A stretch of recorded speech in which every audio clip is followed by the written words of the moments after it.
Hello বন্ধুরা, তোমরা কে কোথা থেকে দেখছো? সকলেই সুস্থ আছো এবং ভালো আছো। আর আমার চ্যানেলে সকলকে স্বাগত। আর রোজকারের মতো আজও চলে এলাম আমি। আর আমরা এখন যাচ্ছি ঘর, আর আমার দিদির ঘর থেকে ঘর যাচ্ছি। আর সত্যি মনটা বড্ড খারাপ, আমার দিদিকে ছেড়ে মাকে ওই অবস্থায় ছেড়ে আসতে বড্ড মনটা খারাপ লাগছে। তবুও ঘর যাচ্ছি, ঘর যেতে হবে যেহেতু আমার বড় ছেলে ঘরে আছে। আর আমার মামা এসেছিলো, আমার মাকে দেখতে এসেছিলো, তো মামা ঘর যাচ্ছে। মামা এসেছিলো বৃহস্পতিবারে, তাই আমরা ঘর যাচ্ছি আর শুক্রবার। তো একসঙ্গে যাচ্ছি। আর আসবার সময় আমরা টোটো বাসে করে এসেছিলাম, আর যাবার সময় মামা এসছে বলে মামার বাইকে যাচ্ছি। আর এখন বিকেল 5টা বাজে।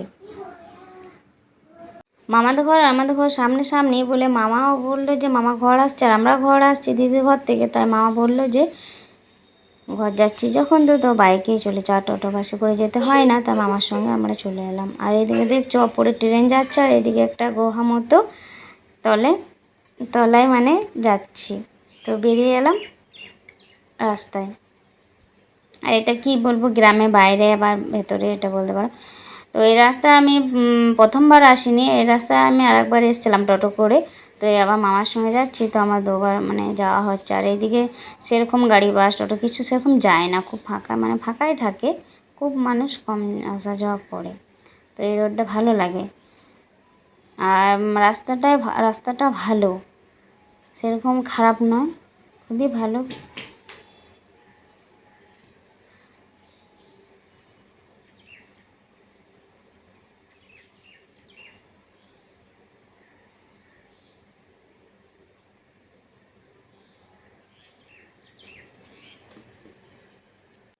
আবার একটা গ্রাম পেলাম, তো গ্রামের রাস্তা হয়ে যাচ্ছি।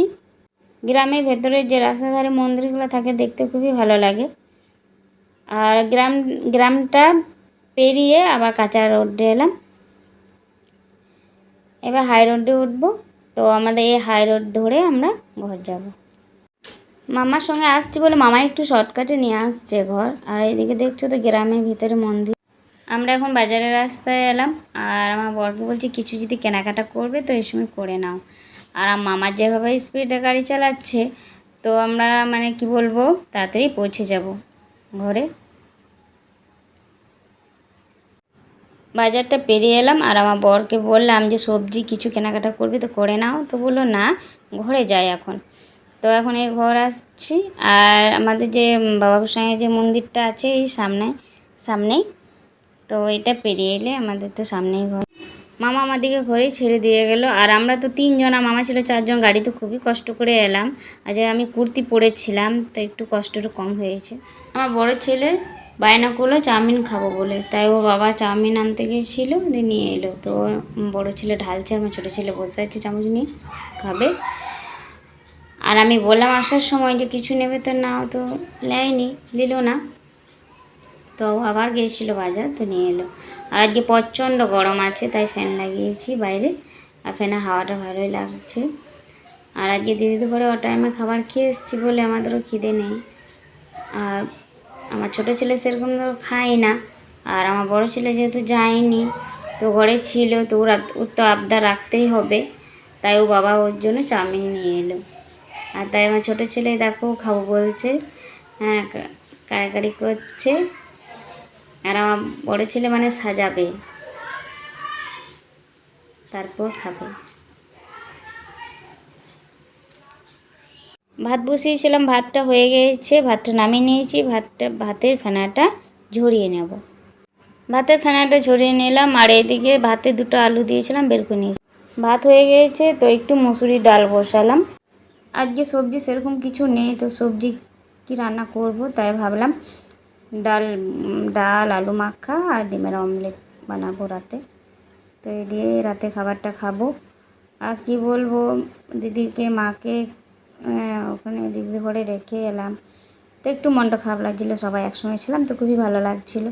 আর আমি যে মামার বাইকে এসেছি, সত্যি খুবই কষ্ট করে এসেছি।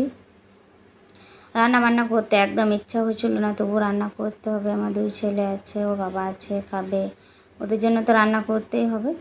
তাই আমি আবার রান্নাগুলো করে নিচ্ছি। আর সেরকম কিছু রান্না করছে না। এই যে ভাজাভুজিগুলো করছে, এই দিয়ে রাতে খাবারটা খাবো। আর এদিকে ডিমের অমলেটটা হয়ে গেছে, আর লঙ্কা পেঁয়াজ ভেজে নিয়ে আলুটা মাখিয়ে নেব। আর এই তোয়াতে আমি ডালটা একটু ভেজে নেব, দিয়ে আমার ছোটো ছেলেকে ভাত দিয়ে দেবো, কেননা আমার ছোটো ছেলে ঘুমিয়ে যায়।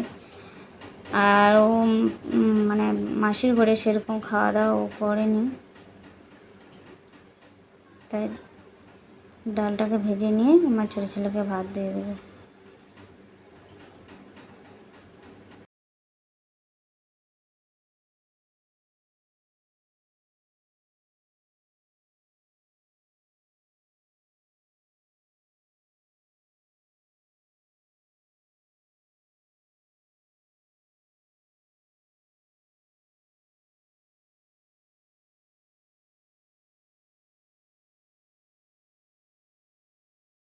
আজকে ঘরে সেরকম সবজি কিছুই নেই, আর বললাম যে আনতে, তবু আনলো না। কালকে আনতে বলবো, কাল সবজি নিয়ে আসবে, সবজি করবো রান্না। আর আজকে আলু মাখা দিয়ে ভাতটা খাবো। আমার ছোটো ছেলেকে ভাত দিয়ে দিচ্ছি, আর ও রাতে ঘুমিয়ে যায়, বেশি রাত জাগে না। এখন রাত 8টা বাজে, তো ওকে ভাতটা খাওয়াবো।